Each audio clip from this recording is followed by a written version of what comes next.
আমার বাবা মারা গিয়েছিল। তাই আমার যখন বিয়ে হলো, বিয়ের পর আমার মাও আমার সাথে আমার শ্বশুরবাড়ি চলে এসেছিল। হঠাৎ করে মা গর্ভবতী হয়ে গেল। আমি অবাক হয়ে গিয়েছিলাম যে আমার বদলে মা কি করে গর্ভবতী হতে পারে। আমি আমার বরের উপর দোষ দিলাম যে তোমার নিজের শাশুড়ির সাথে চক্কর চলছে। আমার বর বাড়ি ছেড়ে চলে গেল। আমার মা যখন বাচ্চা জন্ম দিল তখন শ্বশুর এমন একটা কথা বলল যে আমার প্রাণ বেরিয়ে গিয়েছিল যেন। মা তো প্রতিদিন আমার। কিছু দুর্ঘটনা এমন হয় যে মানুষ না মানতে চাইলেও মানতে হয়। আর যন্ত্রণা সহ্য করা ছাড়া কিছুই পাওয়া যায় না তখন। আর এই যন্ত্রণা যদি নিজেরই কোনো পরিবারের সদস্য থেকে পাওয়া যায় তাহলে দুঃখ আর যন্ত্রণা অনেক বেশি হতে লাগে। আমার ভাগ্য আমার সাথে এমন খেলা খেলেছিল যে আমি নিজেও বুঝতে পারিনি। আমি আমার জীবনে এরকমটা কখনো ভাবিনি যে আমার সাথে এতটা খারাপ কিছু হতে পারে বা আমার জীবনে কখনো এরকম সময় আসতে পারে। আমি খুব শান্তির সাথে জীবন যাপন করছিলাম। হঠাৎ করেই সবকিছু যেন শেষ হয়ে গেল। আমার ঘর, যেটাকে আমি সামলে রেখেছিলাম, এমন এক ঝড় আসলো যা সব কিছু উড়িয়ে নিয়ে চলে গেল। আমার সমস্ত খুশিকে আগুন লাগিয়ে দিয়ে গেল। আর এই দুর্ঘটনা তখন হলো যখন আমার বিয়ে হলো আর আমার বাবা মারা গিয়েছিল। আমার যখন বিয়ে হলো তখন মা আমার সাথে আমার বাড়ি চলে আসে, আর এই ব্যাপারটা আমার খারাপ লাগেনি, কারণ যদি আমার সাথে আমার মা না আসতো তাহলে সে একা হয়ে যেত। এই জন্য আমার অনেক বলার পর আমার মা আমার কাছে থাকতে লাগলো। আর শ্বশুর বাড়ির লোকজনেরও এই ব্যাপারে কোনো রকম সমস্যা হয়নি। তারাও আমার কথায় রাজি হয়ে যায়, আর এইভাবে আমার মা আমার কাছে চির জীবনের জন্য চলে আসে বা কিছুদিনের জন্য। এটা একমাত্র ঈশ্বরই জানতো যে কি হতে চলেছে। এমনিতে তো সবকিছু ঠিকই ছিল, কিন্তু আমার মায়ের আচরণ আমার একটু অদ্ভুত লাগছিল আর আমার বোঝার বাইরে ছিল। আমি যতই তাকে সামলানোর চেষ্টা করতাম ততই বাচ্চার মতো সে আমাকে বিরক্ত করতে লাগত। কখনো কখনো তো অদ্ভুত আচরণ করত সে, যার জন্য আমাকে শ্বশুরবাড়িতে অনেক সময় লজ্জার মুখোমুখি হতে হতো। আর কখনো নিজেকে এত বুঝদার জাহির করত সে যে সামনের মানুষটা অবাক হয়ে যেত। অনেকবার আমি মাকে আস্তে করে বোঝানোর চেষ্টা করেছি, কিন্তু আমার মা সেসব কথা এক কান দিয়ে ঢুকিয়ে অন্য কান দিয়ে বের করত। আমার এমন মনে হতো যে বাবার মারা যাবার পর মায়ের ভীষণ আঘাত লেগেছিল মাথায়, সেজন্যই এরকম অদ্ভুত আচরণ সে করত। কিন্তু তারপর কয়েকদিন পরে আমার নিজের এই খেয়াল বদলাতে হলো। আমার মা সিধাসাদা এবং নিরীহ দেখতে লাগত, নাকি শুধু আমারই এরকম মনে হতো? আমি আমার মায়ের ব্যাপারে কিছু বাজে ভাবতে বা বলতেও চাই না, কিন্তু কিছু ঘটনা এরকমটা ভাবিয়ে ছাড়ে। এতদিন আমার খুব উদাস কাটছিল। আমি আমার বরকে বিশ্বাস করতাম। আমার সাথে আমার বরের কখনো ঝগড়া অশান্তি হয়নি। আমার বর অনেক খেয়াল রাখত আমার। আমি কোনো কথা বলার আগেই সে পুরো করে দিত। আর আমি তাকে এভাবে আমার খেয়াল রাখতে দেখে ভীষণ খুশি হতাম।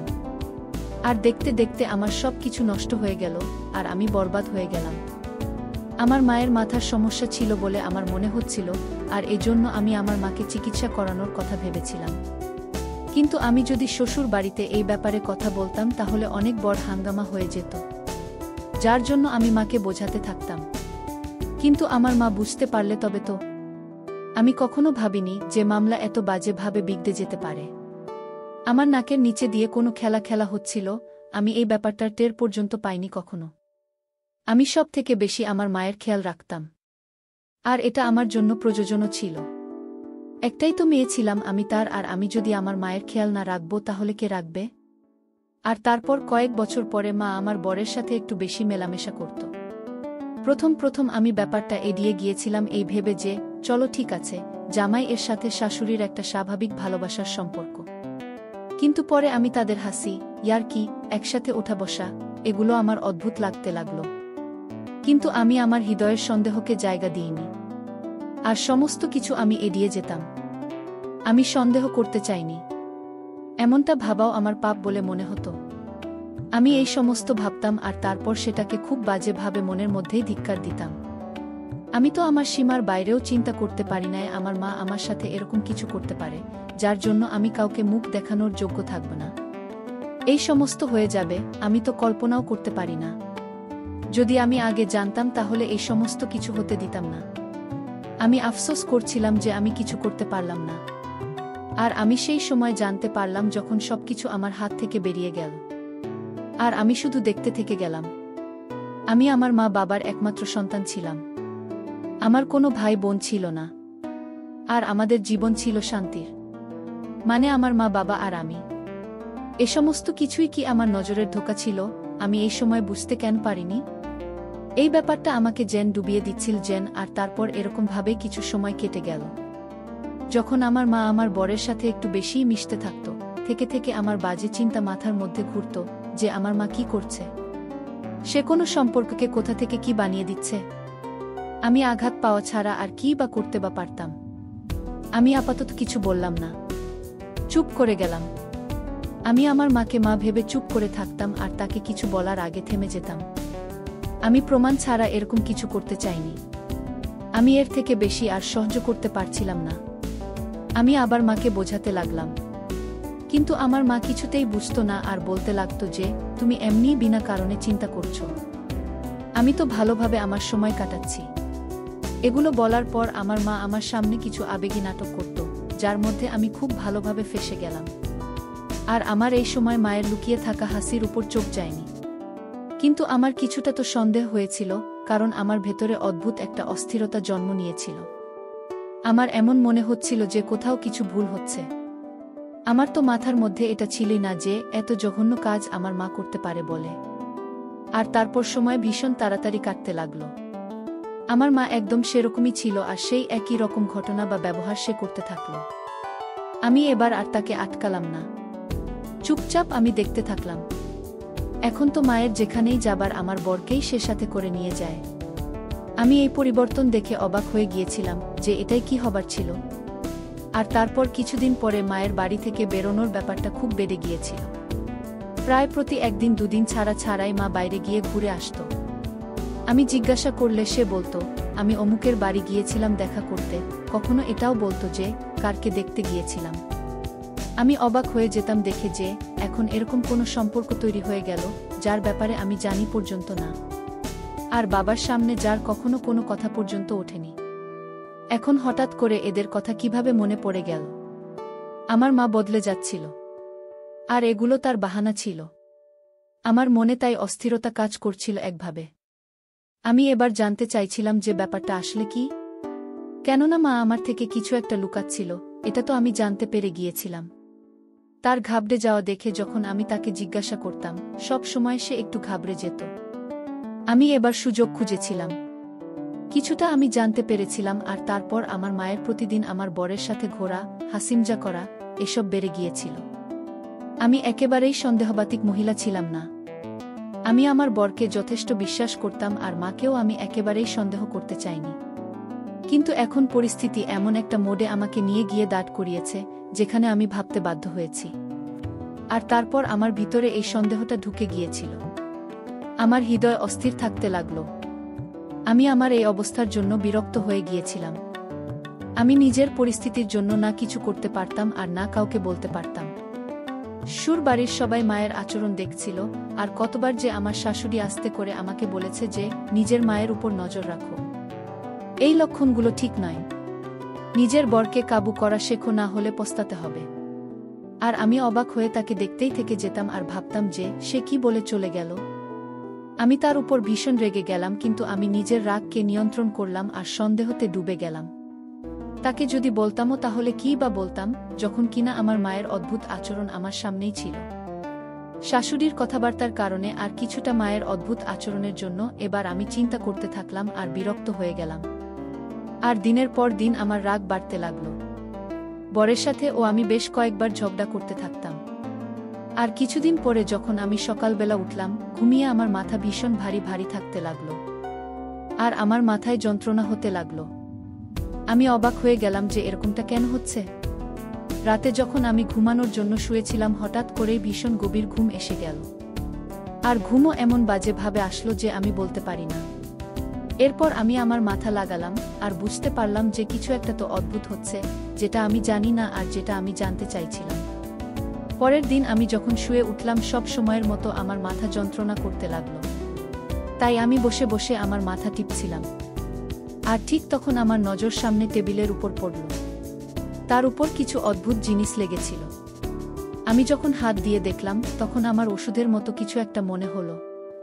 এবার তো আমি খুব চালাক হয়ে গিয়েছিলাম। আমি রাতে যখনই জলের জগ ভরে রাখি তখন আরও একটা জগ রাখি, যাতে আমি রাত্রিবেলা বুঝতে পারি যে কে এরকমটা করে। আর তারপর আমি বেশ কয়েকবার রাতের বেলা আমার বরকে উঠতে দেখলাম আর যেতে দেখলাম। আমার সন্দেহ এবার সত্যিতে পরিণত হচ্ছিল। আমি নিজের দেখার উপরেও বিশ্বাস করতে পারছিলাম না। আর তারপর একদিন রাতে মাকে আমি নিজের ঘরে আসতে দেখলাম আর জগের ভেতর কিছু মেশাতে দেখলাম। আমি ঘুমিয়ে যাবার নাটক করছিলাম, যাতে আমি মায়ের কাণ্ড কারখানা দেখতে পাই। মা আরাম করে জগ হাতে নিয়ে তার ভেতর কিছু মেশালো। যেভাবে আস্তে আস্তে পা টিপে টিপে সে এসেছিল সেরকমই সে চলেও গেল। আর এই ব্যাপারটা শুধু মা নিজেই জানত যে রাতে আমি জল খেয়ে শুই আর উঠেও আমি জল খাই, আর সেজন্যই সে এই কাজটা করেছিল। কখনো আমার সন্দেহ বাস্তব মনে হতো আর কখনো আমার শুধু সন্দেহই মনে হতো। আমার তো হুঁশ উড়ে গিয়েছিল মাকে এরকম কাজ করতে দেখে। আমার তো বিশ্বাসই হচ্ছিল না যে আমার মা হয়ে এরকম জঘন্য কাজ করতে পারে। আমি নিজেই বুঝতে পারছিলাম না যে সে এরকম কেন করবে। কিছুদিন ধরেই আমি দেখছিলাম যে মা টক আর আচার একটু বেশিই খাচ্ছিল। প্রথমে তো আমি সেটাকে অদেখা করে দিলাম। এবার রোজ মা এগুলো খেতে লাগল। আমার মনের ভিতর বিপদের জেন ঘণ্টা বাজতে লাগল। আমি এবার ভীষণভাবে বিরক্তির শিকার হচ্ছিলাম। একদিন মা অজ্ঞান হয়ে গেল আর তারপর হঠাৎ মা প্রেগন্যান্ট হয়ে গেল। এই ব্যাপারটা হসপিটালে গিয়ে যখন আমি জানতে পারলাম, আমি লজ্জায় লাল হয়ে গেলাম। আমি শ্বশুর বাড়িতে কারোর সাথে চোখে চোখ মেলাতে পারছিলাম না। আর মা ও তো ঘাবড়ে গেল। আমার সামনে আসতেই তার অস্বস্তি হতো। আমি ভীষণ অবাক হয়েছিলাম যে আমার জায়গা মা কি করে প্রেগন্যান্ট হয়ে গেল। এবার আমার বিশ্বাস হয়ে গেল যে এই বাচ্চাটা আমার বরেরই ছিল, কেননা রাতে আমি অনেকবার আমার বরকে উঠতে দেখেছিলাম। আমার তো বিশ্বাস ভেঙে গিয়েছিল। আমার মাথার মধ্যে সেই সমস্ত স্মৃতি আর সমস্ত কথা ঘুরতে লাগল। আমার রাগ এবার সর্বোচ্চ উচ্চতায় পৌঁছে গিয়েছিল। আর তাই আমি আমার বরের সাথে ঝগড়া করে ফেললাম। আর তারপর আমি আমার বরের উপর দোষ দিয়ে দিলাম যে তোমার নিজের শাশুড়ির সাথে চক্কর চলছে, আর এই সমস্ত তোমার জন্যই হয়েছে। তুমি আমাকে ঠকিয়েছ, আমার বিশ্বাস ভেঙেছ। আমি কেঁদে কেঁদে ক্লান্ত হয়ে গিয়েছিলাম। আর তারপর ঝগড়ার পরে আমার বর বাড়ি ছেড়ে চলে গেল। আমি কিছু বুঝতেই পারছিলাম না যে আমি কার উপর বিশ্বাস করব আর কার উপর করব না। আমি এবার আমার জীবনে ভীষণ দুঃখী হয়ে গিয়েছিলাম। আর বরেরও কোনো ঠিক ঠিকানা ছিল না যে সে কোথায় গেছে ঝগড়া করে। আমি দুঃখে কাতর ছিলাম। আর আমার আফসোস ছিল যে আমার মা সম্পর্কগুলোকে খারাপ করে দিল, আর নির্লজ্জের মতো আমার সামনেই সে আছে। আমি অবাক হয়েছিলাম যে কেমন মা সে, যে নিজের মেয়ের ঘর বরবাদ করার জন্য উঠে পড়ে লেগেছে। আমি তো ভেবে ভেবে পাগল হয়ে যাচ্ছিলাম। শ্বশুরবাড়ির লোকজন আমাকে অনেক সামলাচ্ছিল, কিন্তু আমি আমার হৃদয়ের কি করতে পারি, যার উপর আর কোনোরকম অনুভূতি কাজই করতে চাইছিল না। আমার ভিতর সমস্ত অনুভূতি এবং আবেগ যেন শেষ হয়ে গিয়েছিল। আমি এবার সারাক্ষণ চিন্তার মধ্যেই ছিলাম। আমার শ্বশুর আমাকে বেশ কয়েকবার খুশি থাকতে বলেছিলেন, আর আমি তাই তাদের সামনে মিথ্যা হাসি হাসতাম, যেটা দুঃখ কষ্টে পরিপূর্ণ ছিল। এবার তো আমার চোখ সারাক্ষণ জলে ভিজে থাকত। আমি আমার জীবনে অবাক হয়ে গিয়েছিলাম যে আমাকে কী সব দেখতে হচ্ছে আর শুনতে হচ্ছে। সমস্ত সম্পর্ক থেকে আমার বিশ্বাস উঠে গিয়েছিল। আমার সমস্ত সম্পর্কই যেন মিথ্যা মনে হতো। আমার মা আমারই ঘরে জেদ করে থেকে গিয়েছিল, নাকি সমাজের থেকে কথা লুকানোর জন্য সেরকম করছিল। আমি তো এবার তার সাথে কথা পর্যন্ত বলতাম না। আমার সমস্ত কিছু বিষ মনে হতে লাগল। আমার তো এবার নিজের বরের জন্য চিন্তা হতে লাগল। আমি ভীষণ গভীর চিন্তায় ডুবে গিয়েছিলাম যে যদি এটা আমার বরের বাচ্চা না হয় তবে সে সমস্ত কি ছিল, আমার মায়ের আর বরের একসাথে ওঠাবসা হাসি, ইয়ার্কি, আর তারপর রাতে একসাথে হাঁটতে যাওয়া। এই সমস্ত ভেবে ভেবে আমার তো মাথা ব্যথা হতে লাগল। যতই আমি ভাবতে লাগলাম ততই যেন ঘটনাগুলো সব আরও এলোমেলো হতে লাগল। আমার এবারে নিজের উপর রাগ হচ্ছিল, কেননা আমি আমার বরের উপর দোষ দিয়ে ফেলেছি, আর এবার তো সে বাড়ি ছেড়ে চলে গেছে। আর এরকম করতে করতে কয়েক মাস কেটে গেল। আর তারপর আমার মা বাচ্চা জন্ম দিল। তখন আমার শ্বশুর এমন একটা কথা বলল যেটা শুনে আমার হৃদয় বেরিয়ে যাবার মতো অবস্থা হলো। আমার শ্বশুরের বক্তব্য ছিল এই বাচ্চাটি তার ছেলের বাচ্চা নয়। আমি তাকে অবাক হয়ে দেখতে লাগলাম। তখন সে বলে উঠল, বৌমা অপেক্ষা করো, সমস্ত সত্যি তোমার সামনে আসবে। আমি তার কথা শুনে অবাক হয়ে দাঁড়িয়ে রইলাম যে শ্বশুর কি বলছে, আর কোনো সত্যি কথা সে উল্লেখ করছে। আমার আর কি দেখতে বা শুনতে বাকি আছে? আমার মধ্যে আর কোনো কিছু সহ্য করার মতো ক্ষমতা ছিল না। আমি আর কোনো রকম আঘাত সহ্য করার মতো অবস্থায় ছিলাম না। আমি প্রতিটা রাত কেঁদে কেঁদে কাটাচ্ছিলাম। আমার চোখ কান্নার কারণে ফুলে থাকত সবসময়। আমি ঈশ্বরের কাছে প্রার্থনা করতাম যে আর কিছু এরকম আমাকে দেখিও না যেটা আমার আয়ত্তের বাইরে। আমি অনেক অশান্তির মধ্যে ছিলাম, আমার শান্তি শেষ হয়ে গিয়েছিল। বরং এটা বলা ভালো যে আমার মনের শান্তি ধ্বংস হয়ে গিয়েছিল। হয়তো আমার খুশিতে কারোর নজর লেগে গিয়েছিল। এবার মা প্রতিদিন আমার কাছে এসে কিছু বলতে চাইছিল, কিন্তু আমি তার সাথে কোনো কথা বলতেই চাইতাম না। আমার চোখের উপর সন্দেহের যে পট্টি বাঁধা হয়ে গিয়েছিল তা আমাকে আর কিছু দেখতে দিত না। আমার নিজেকে কখনো মনে হচ্ছিল যে আমি যেন পাগল হয়ে যাচ্ছি। আমার শরীর আস্তে আস্তে খারাপ হতে লাগলো, আমি এবার অসুস্থ থাকতে লেগেছিলাম। আমার শ্বশুর আমাকে কখনো সান্ত্বনা দিতেন, কখনো বা সাহস বাড়াতেন।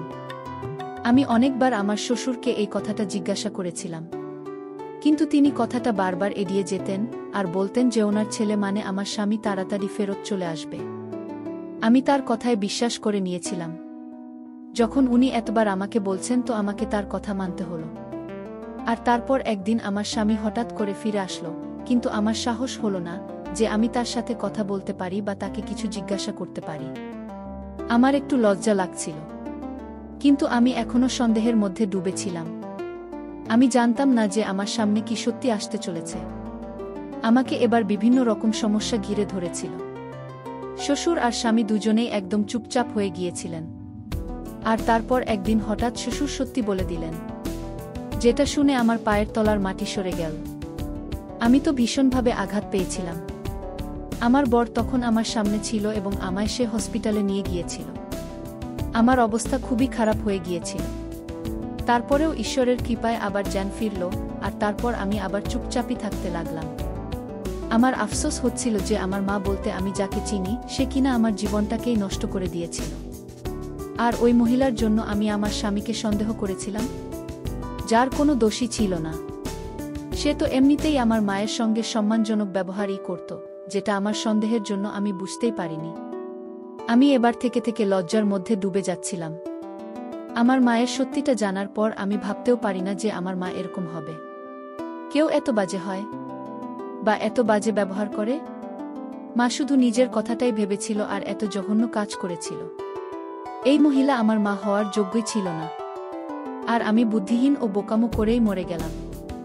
আমার তো সেই দিন থেকেই চোখ খুলে রাখা উচিত ছিল, কিন্তু আমার কোনো কথাই চলছিল না। আমার তো ইচ্ছা হচ্ছিল যে ওই মহিলার কিছু ক্ষতি করে দিই, যে কিনা নামমাত্র আমার মা, যার মধ্যে মায়ের কোনো গুণই ছিল না। আমার শ্বশুর আমাকে যে সত্যিটা বললেন সেটা জানার পর আমার তো কোথাও পালিয়ে যায় মনে হচ্ছিল কোথাও পালিয়ে গিয়ে লুকিয়ে পড়ি। কারণ সত্যিটা আমাকে ভীষণ কষ্ট দিয়েছিল। আমার মা আমার বাবাকে বিষ দিয়ে মেরে দিয়েছিল আর তারপর লুকিয়ে গিয়েছিল আর অন্য কাউকে বিয়ে করেছিল। আর তার কারণেই আমার মা প্রেগন্যান্ট হয়েছে। মা রাতে আমাকে আর আমার বরকে ঘুমের ওষুধ খাইয়ে দিত, যাতে তার রহস্য কেউ না জানতে পারে, আর সে বাইরে গেলে কেউ যাতে তাকে দেখতে না পায়। আর তার কাজ সে খুব সহজেই করতে পারে। এত বড় ধোঁকা, এত অন্যায়, খুন, এই সমস্ত সত্যি আমার প্রাণ বের করার জন্য যথেষ্ট ছিল। এদিকে আমার সামনে সে এরকম সাধারণ আর নিরীহ হয়ে ঘুরত। আমার তো থেকে থেকে সেই দিনটার কথা মনে পড়ছিল যেদিন আমার মা এই নাটকটা রচনা করেছিল। আমার বাবার মৃত্যুতে দুঃখী হবার নাটক করা, তারপর আমার বিয়ে তাড়াতাড়ি করিয়ে দেওয়া, আর তারপর আমার সাথেই আমার শ্বশুরবাড়িতে এসে থাকা, সবকিছু আমার মনে পড়ছিল। কি করে আমার মা আমার সাহারা নিয়েছিল আর আমি বুঝতেই পারিনি যে আমার মা রোজ দৌড়ে দৌড়ে ঘরের বাইরে কেন যেত আর আমাকে কেন মিথ্যা বলতো। আমার নজরে তো সে একেবারে নিচে নেমে গিয়েছিল, কেননা সে আমার মান সম্মান নষ্ট করেছিল। সে আমার মাথার উপর থেকে আমার বাবার ছায়া ছিনিয়ে নিয়েছে। আমি এবার তাকে কখনোই ক্ষমা করব না। সে এমনিতেই ক্ষমার যোগ্যই না, আমার ব্যবহার তার সাথে যথেষ্ট শক্ত হয়ে গিয়েছিল। আর একদিন আমি তাকে বলে দিলাম যে তার সত্যিটা আমি জেনে গিয়েছি। আমার এই কথা শুনে তার মুখের রং উড়ে গেল, আর সে পুরোপুরি ঘাবড়ে গেল আর বাজেভাবে ঘামতে থাকল। আমি তাকে দেখতেও চাইছিলাম না, যার জন্য আমি তাকে যেতে বলে দিলাম। কিন্তু পরে সে আমার থেকে ক্ষমা চাইল। এখন তো সে আমার চোখে চোখ মেলানোর ও যোগ্য নয়। ভালো হোক আমার শ্বশুরের, যিনি আমার অজান্তেই আমার মায়ের পেছনে গোয়েন্দাগিরি করা শুরু করেন আর সত্যিটা সবার সামনে নিয়ে আসেন। যদি এই সত্যিটা আমার সামনে না আসতো তাহলে আমি সন্দেহ করতে করতেই মারা যেতাম আর আমার বরকেই দোষী ভাবতাম। আমার শ্বশুর তার ছেলেকে কোনো কিছুই জিজ্ঞাসা করেননি। আমি আমার বরের চোখের সাথে চোখ মেলাতে পারছিলাম না, আর তারপর একদিন আমি আমার করা কৃতকর্মের জন্য তার থেকে ক্ষমা চাইলাম। আমার স্বামীকে ধন্যবাদ, সে আমাকে ক্ষমা করে দিয়েছিল। আমার বর আমার সমস্যা আর আমার অবস্থার কথা ভালোভাবেই জানত। সেজন্যই সে আমাকে ক্ষমা করে দিয়েছিল, আর আমার সে খেয়াল রাখতে লাগলো যেমন আগে রাখত। আমার অসুস্থতা তাকে যথেষ্ট চিন্তার মধ্যে ফেলে দিয়েছিল, যার জন্য সে আমার ভীষণ খেয়াল রাখতে লাগল। আমার শ্বশুর বর আমাকে বুঝিয়েছিলেন যে কোনো কিছু ব্যবস্থা নিলে মায়ের বিরুদ্ধে অনেক বদনাম হবে, বরং তোমার মাকে দুনিয়ার মার খেতে দাও। সেজন্য আমি আমার মাকে বাড়ি থেকে বের করে দিলাম আর তাকে বললাম যে এবার তুমি তোমার দ্বিতীয় স্বামীর সাথেই থাকো, আমাদের জীবনে আর বিষ গুলে দিও না। এবার আমি আমার সিদ্ধান্ত ঈশ্বর এর উপর ছেড়ে দিয়েছিলাম। উনি অনেক ভালো তোর প্রতিশোধ নিতে পারবেন। এখন আমার মাকে দুনিয়ার কাছে অপমানিত হতে হয়েছিল। আমি বিশ্বাস করতাম সন্দেহ ভীষণ বাজে আর বড় অসুখ। সন্দেহ সমস্ত কিছু খেয়ে ফেলে, আর জীবনে মানুষ শুধুমাত্র অঙ্ক মেলাতেই থেকে যায়। আমার চোখে বাঁধা সন্দেহের পট্টি খুলে গিয়েছিল। সন্দেহ সম্পর্ককে দুর্বল করে দেয় আর গোড়া পর্যন্ত পৌঁছে সম্পর্ক খারাপ করে দেয়, শেষ করে দেয়। এরকম অসুখ থেকে বাঁচা উচিত, আর বিনা প্রমাণে কারোর উপরে দোষ দেওয়া উচিত না। যে কাজ আমি করেছিলাম তার জন্য আমি হৃদয় থেকে লজ্জিত ছিলাম। আর এবার পরিবারের ভালোবাসা আর মনোযোগের কারণে আমি স্বাস্থ্যবতী হয়ে উঠলাম, যার মধ্যে সব থেকে বেশি হাত ছিল আমার স্বামীর। আমার স্বামী আমাকে বলেছিল যে সে রাতের বেলা উঠে শ্বশুরকে দেখতে যেত, কেননা আমার শ্বশুরের সুগারের রোগ ছিল। রাতে তার সুগার লো হয়ে যেত। আমার তো নিজের উপর রাগ হচ্ছিল আর লজ্জা পাচ্ছিলাম আমি। আবার তাই আমার স্বামীর থেকে ক্ষমা চাইলাম আমি। যত্নবান এবং বুঝদার স্বামী পাওয়া ভাগ্যের ব্যাপার, আর আমি এ ব্যাপারে সৌভাগ্যবতী। আর এবার আমি আমার বাচ্চাদেরকে নিয়ে খুব ভালোভাবে শান্তির জীবন যাপন করতে লাগলাম।